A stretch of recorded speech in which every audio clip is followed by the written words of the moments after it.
Hai guys, Assalamualaikum warahmatullahi wabarakatuh. Kembali lagi di channel YouTube aku, Sherly Channel. Dari kemarin kita bahas Bang Emok ya. Hari ini aku juga pengen bahas Bang Emok. Cuman aku pengen bahas ke gimana sih nasabah yang baik dalam porsinya Bang Emok gitu kan. Mungkin ini juga bisa menjadi wawasan yang luas buat teman-teman semua. Di sini aku mau bahas tentang bagaimana kualifikasi nasabah yang baik versi Bank Emok. Tapi itu menurut aku pribadi ya. Tapi ini insya Allah juga mungkin 11-12 sama teman-teman tempat bekerja atau mungkin yang lain sebagai pengetahuan ya. Oke, sebelum membahas tentang kualifikasi yang baik untuk Bank Emok, sebelumnya aku pengen jelasin nih ke teman-teman tentang 5 prinsip peminjaman. Oke, aku di sini pernah belajar tentang 5 prinsip peminjaman yang aku pakai sampai hari ini, yaitu 5C. Yang pertama itu karakter. Nah, kenapa sih harus karakter? Karena dari karakter ini kita harus tahu latar belakang calon kreditur kita atau calon nasabah kita. Yang kedua, capacity. Capacity itu kemampuan dari calon nasabah kita dalam pembayaran. Gitu ya teman-teman ya. Lalu yang ketiga tuh kapital. Nah, kapital itu modal yang dimiliki oleh si peminjam atau nasabah itu apa aja, atau aset-asetnya itu apa aja. Yang keempat kolateral ya. Kolateral itu jaminan. Yang kelima itu condition. Condition itu masa dimana nasabah itu usahanya itu sesuai nggak sih, cocok nggak sih, sesuai dengan apa yang kita pinjamkan nggak sih, masuk ke dalam kriteria kita untuk usahanya nggak sih, seperti itu ya teman-teman ya. Kemudian di sini aku mau bilang ke teman-teman kalau yang 5C yang aku terapin salah satunya itu nggak ada di Bank Emok. Kenapa? Karena dari karakter, capacity, kapital, terus kolateral dan condition, yang nomor 4 ini kolateral itu tidak termasuk dalam kualifikasi Bank Emok. Itu ya. Apa sih kualifikasi nasabah Bank Emok apa aja? Oke, yang pertama aku sebutin nih teman-teman. Yang pertama harus perempuan dan ibu-ibu ya. Karena di Gramin sendiri atau yang biasa orang-orang tuh nyebutnya Bang Emok, itu sasarannya itu adalah ibu-ibu yang ada di pedesaan. Jadi UMKM menengah ke bawah seperti itu ya teman-teman ya.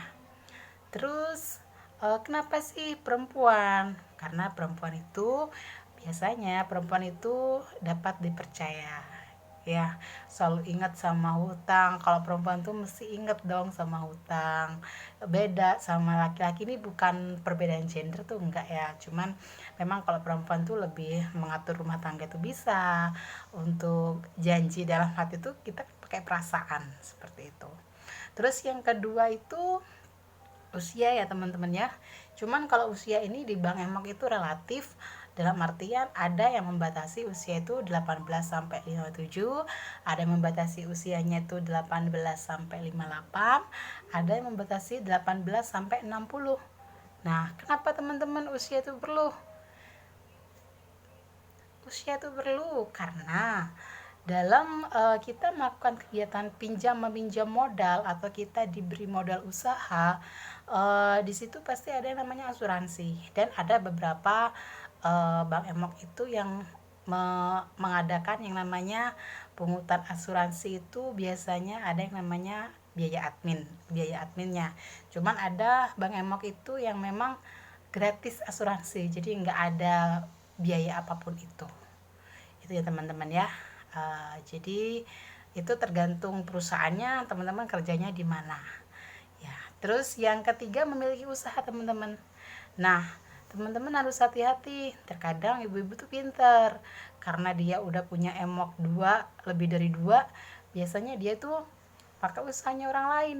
Jadi ketika difoto sama petugas, ketika petugas survei, kadang dia pakai jualannya orang seperti itu yang Jangan ya teman-temannya, itu nggak baik, itu gak akan jadi nasabah yang baik karena diawali dengan suatu dusta ya teman-teman ya. Oke, setelah itu ada yang namanya status perkawinan. Nah, kalau status perkawinan ini ada yang sudah menikah atau belum seperti itu. Cuman ini masing-masing emok itu memiliki memiliki memiliki karakter masing-masing ya. Ada yang memperbolehkan belum menikah asalkan usianya udah sesuai. Terus ada yang memang tidak membolehkan, kalau misalkan dia belum menikah dia nggak boleh ikut seperti itu. Cuman dari ini kita bisa menyimpulkan kalau yang membolehkan tidak menikah mungkin karena ngelihat dari usahanya dia bagus, terus karakternya dia bagus seperti itu kan. Tapi kalau yang memang ada persyaratannya dia wajib menikah, berarti di situ ada nilai plusnya juga, berarti ada penjamin atau penanggung jawab yang diinginkan oleh emok tersebut gitu loh. Jadi mungkin dia takutnya dia meminimalisir resiko tingkat kemacetan. Jadi ketika misalkan ada masalah sama si ibunya, teman-teman bisa ke penanggung jawabnya atau penjaminnya seperti itu ya. Cuman ini sih menurut aku masih penilaiannya menurut aku relatif ya, karena ada yang membolehkan ada yang tidak seperti itu. Terus yang kelima teman-teman, memiliki rumah sendiri atau tidak ngontrak. Nah ini yang teman-teman harus hati-hati. Teman-teman ketika ngelihat orang ngontrak atau tidak itu seharusnya udah bisa dilihat dari uh, bisa jadi dari bentuk rumahnya, kan ada yang memang berjejer tuh kontrakan ada. Terus teman-teman kalau pengen tahu ngontrak enggaknya bisa tanya ke Pak RT gitu ya. Atau enggak teman-teman cek link, misalkan 10 rumah dari rumah yang kita survei, kita basa-basi lah sama ibunya, Pak mohon maaf boleh tanya rumah ibu ini enggak Pak, seperti itu. Oh iya di sana itu rumahnya sendiri atau dia pendatang Pak. Biasanya kalau orang yang ngontrak atau pendatang dia akan mengatakannya seperti itu ya. Setelah itu rumah tidak boleh ngontrak, terus tidak memiliki pinjaman yang sejenis itu 3. Kadang kadang ada ya teman-teman ya, ibunya tuh dari Senin udah ada, Selasa si Senin si A, Selasa si B, Rabu si C. Kita ketika kita survei kadang ibunya karena udah pemain udah tahu, dia kan nggak akan ngasih tahu kalau ikut si ABC. Alangkah baiknya kalau teman-teman cek lingkungan ya, nanya ke misalkan minimal lah 5 rumah, dari 5 rumah sebelum rumahnya dia yang dia bukan mitra juga atau bukan nasabah ya teman-temannya, dia tuh bukan nasabah. Jadi teman-teman kalau nanya itu ke orang yang bukan nasabah, atau teman-teman nanyanya ke warung-warung karena di warung itu biasanya sampah masyarakat ada di situ ya. Oke. Terus setelah itu memiliki penjamin atau penanggung jawab. Nah, teman-teman di sini harus hati-hati. Kenapa sih penanggung jawab itu penting? Misalkan terjadi sesuatu yang tidak diinginkan, misalkan ya ibunya kabur atau ibunya jelek-jeleknya lah pergi ke rumah saudaranya selama berbulan-bulan seperti itu ya. Jadi pembayarannya kan nggak konsisten, jadi nggak ada masuk pembayaran. Jadi teman-teman bisa menanyakan langsung atau minta langsung ke penanggung jawabnya karena ketika disurvei dia mau tanda tangan seperti itu ya. Terus yang kedelapan, rumahnya berdekatan. Nah ini ada beberapa emok yang mungkin berbeda. Ada yang dia mewajibkan 0 sampai 500 meter saklek, ada yang mewajibkan itu 0 sampai 500 meter itu kalau jalan kaki, tapi kalau dia punya kendaraan 0 sampai 1 kilometer itu ada yang seperti itu ya teman-teman ya. Tapi itu balik ke SOP masing-masing emok ya. Terus tapi menurut saya alangkah lebih baiknya kalau teman-teman memang yang lebih berdekatan aja ya, kalau bisa syukur-syukur satu RT gitu ya. Jadi ketika ada pertemuan rutin itu kita ibu-ibunya manggilnya tuh enak, kecuali dia memang udah sadar kalau oh ya hari ini aku ada angsuran nih jam segini di rumah ini sama petugas yang ini seperti itu ya. Terus ya yang kesembilan itu ada yang namanya